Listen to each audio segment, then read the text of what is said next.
Today's subject is something that's very close to my heart, something I've put up with for a long time, and something that probably some of you out there, or maybe lots of you out there, have experienced. And that's an experience of dealing with somebody that sulks. Now, I hate to say it, ladies, but primarily it's a lady what will tend to sulk. Having said that, men can be just as guilty, tending to hold on to things and grudges for too long over something really that's probably quite minuscule in the scale of things.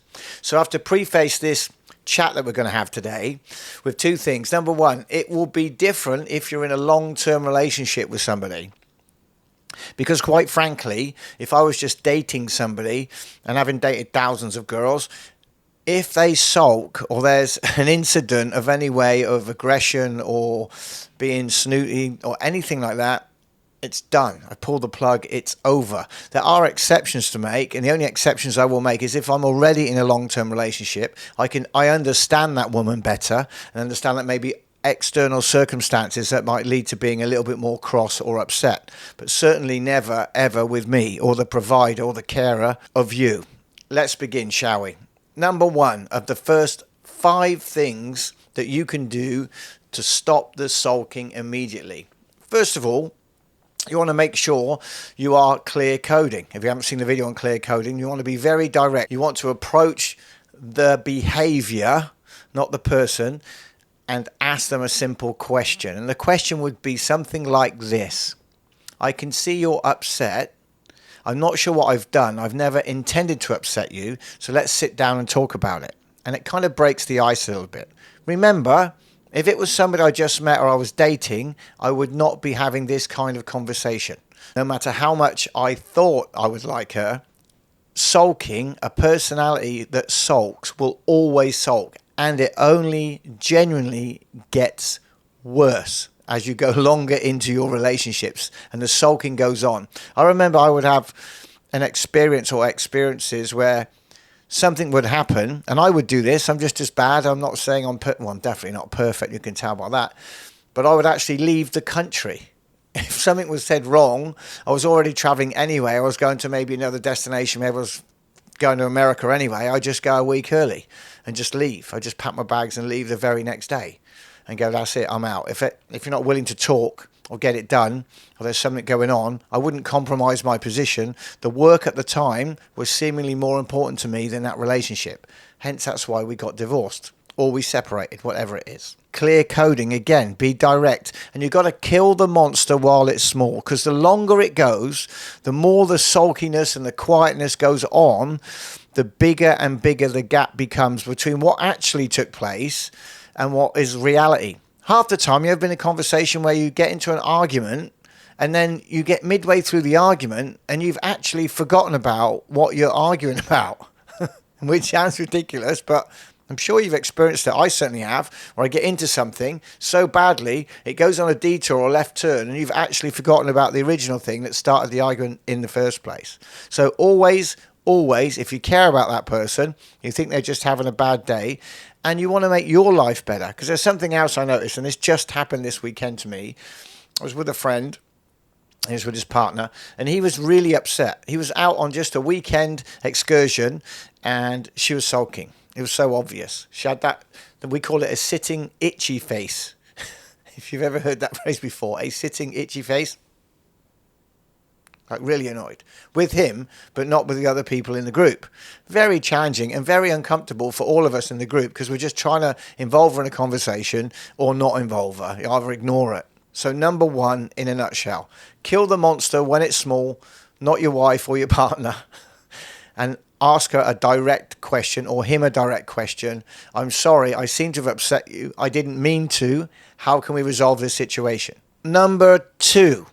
Now, if after asking a situation you sit down and you think that realistically, if you can step back from the anger and the emotion that you feel in the moment, because one of you will be sulking and one of you's not generally, but one of you sulking can trigger the other partner to start sulking, and you can end up with something quite small ending up to be something massive, where somebody like me would take massive action.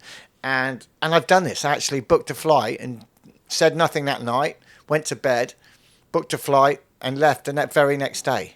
just a week early to an appointment I had maybe in Texas or Houston or Texas. Houston isn't Texas, or Miami or whatever. That's what I did. That's what I did before my past. Am I proud of it? Was it the right way to handle it? No, it wasn't. But needless to say, sulking is not in really my vocabulary. But the phrase or the sentence you can use is this. You could say, can I ask you a question? Right? Number one, that breaks the ice because she's sulking. So she's going to nod her head or say nothing. Or he's going to nod his head or say nothing. You say, honestly, honey, will this really mean that much tomorrow? Or next week? Or next year?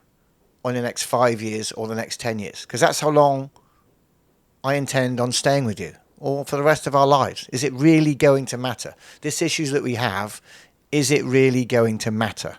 And then you wait for your response. It's a great phrase to use. It's worked many, many times for me, and it just calms the situation down. Because whatever it was that caused you to sulk, whether it was you've made him jealous or made her jealous, when you reassure him or reassure her that there is no other one, there is just you, that is it. The game is over. This will not matter tomorrow. It will not matter next week. It will not matter next month or 5 years or 10 years from now. In fact, you use the same philosophy in business when it's going well or when it's going good, or you're stressing about something. Then you can look back and go, think to yourself, is this going to be something that's really serious tomorrow? Am I going to laugh about this in 10 years' time? You know, I had a VAT investigation which would have bankrupted me many, many years ago. And it was that kind of a thing where you had to kind of approach every day like that, because any day they could just knock on a door and they seize all my assets at the time. In relationships, works exactly the same way. Is this thing really going to matter tomorrow? Is it that serious that we need to terminate our relationship? But when somebody sulks, that's not the same as having an argument, is it? That's not the same as having a conversation. When you're arguing about something, it's serious.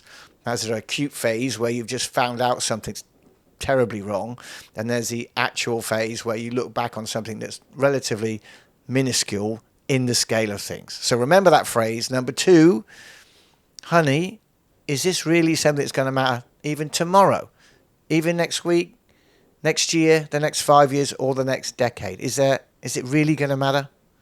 Can we just get on? Okay, number three. And it kind of has an element of number two in it. So if you haven't seen number two, go back, see number two, or rewind. But number three is me and my wife, we can have quite a heated discussion about something. I've asked if something's been done yet, or it hasn't been done on time, or my dinner's not ready on time. Food again, back to basics with a man, for whatever reason. But the key to it all is, or what I found is, or what's worked for me, it's not going to work for everybody, and it's difficult to do sometimes, but both me and my wife, whenever something's going wrong and we go yak, yak, yak, yak, yak, yak, one of us or both of us start laughing.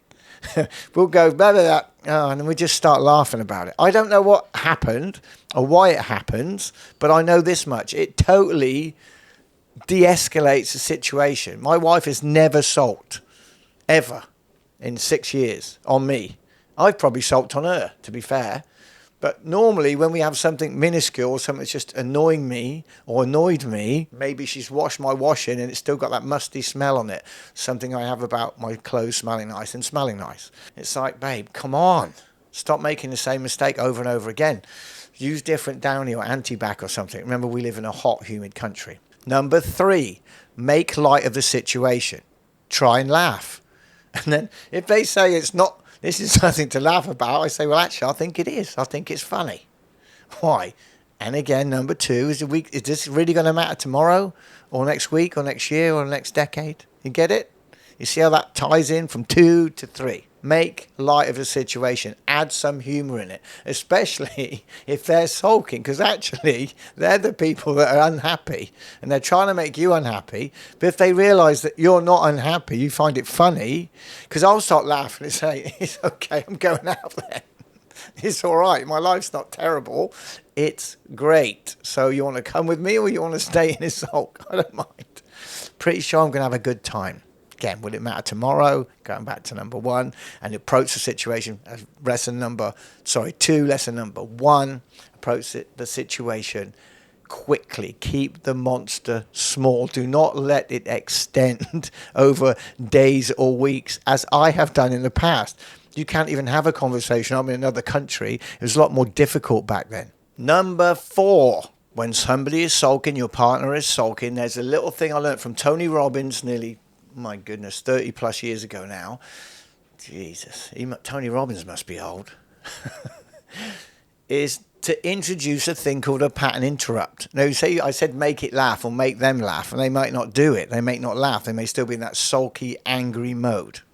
So how do you make them laugh? Or how do you create what's called a pattern interrupt? It's quite simply, you ask them a question that's got nothing to do with the subject. For example, my dinner's burnt. She's burnt the dinner, ruined it for me. I'm starving hungry. I want to eat now, and it's not ready. Whatever's happened, she's been distracted, bless her, and she works really hard. But I'm a little bit cross. The pattern interrupt is to ask a question about something that's not even relevant. My dinner's not ready. So she could say, well, what colour socks you got on? I'd be like,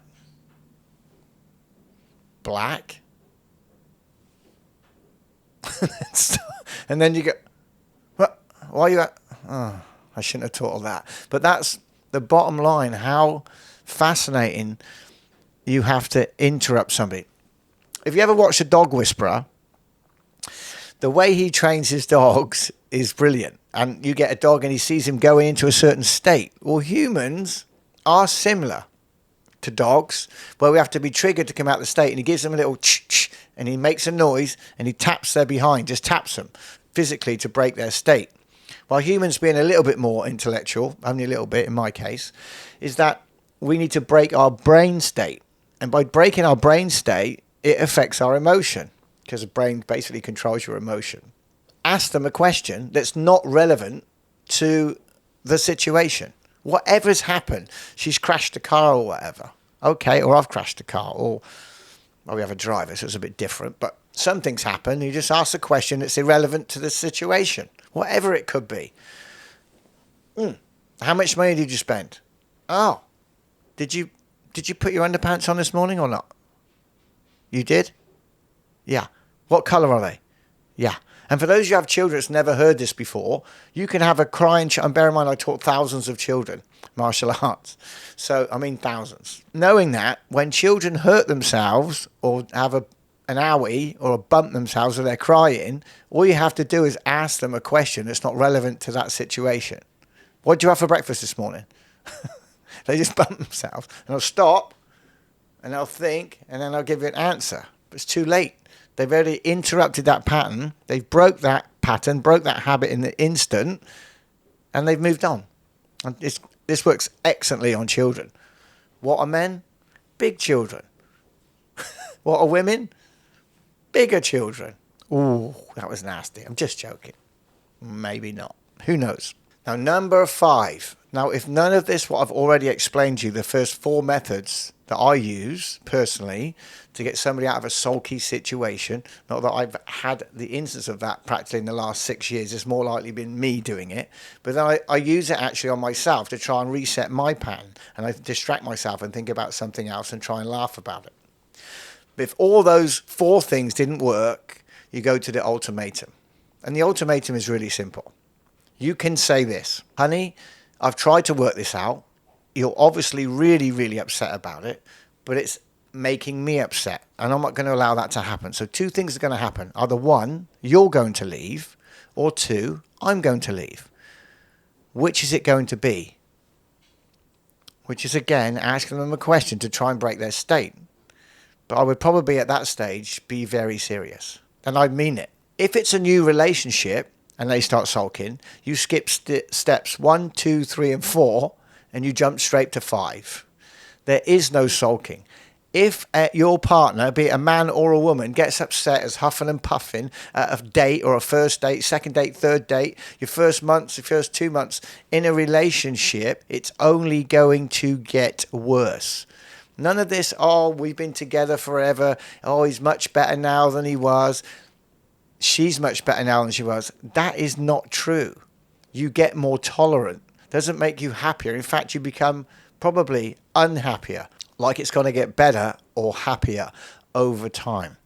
It's like doesn't get better. You just learn to accept it. It's like domestic violence situations. It doesn't get better. It only gets worse. And you just learn to accept it. You know you're going to get your ass whooping. And so you accept it.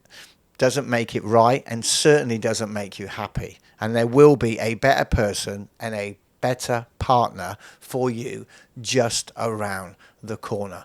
Well, that's all from me. Ways to stop a sulking partner instantly. 5 methods. The 5th is the T-bomb.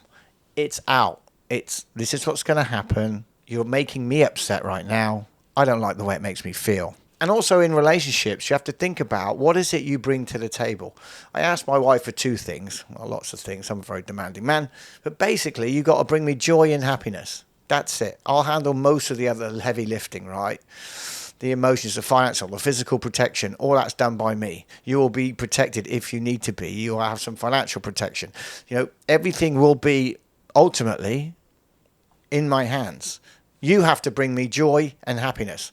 When I come home from work or I'm out the office and I've just done 12 hours a day, 20 hours, whatever, I want to be made to feel meted and greeted when I get home, and to bring me joy and bring me happiness. That's it. Think about it carefully. When you've got a sulky partner, red flag. Whoop, whoop, whoop, red flag. And again, you've got to laugh about it because you go, sometimes you find out quickly. And that's the best thing they can do.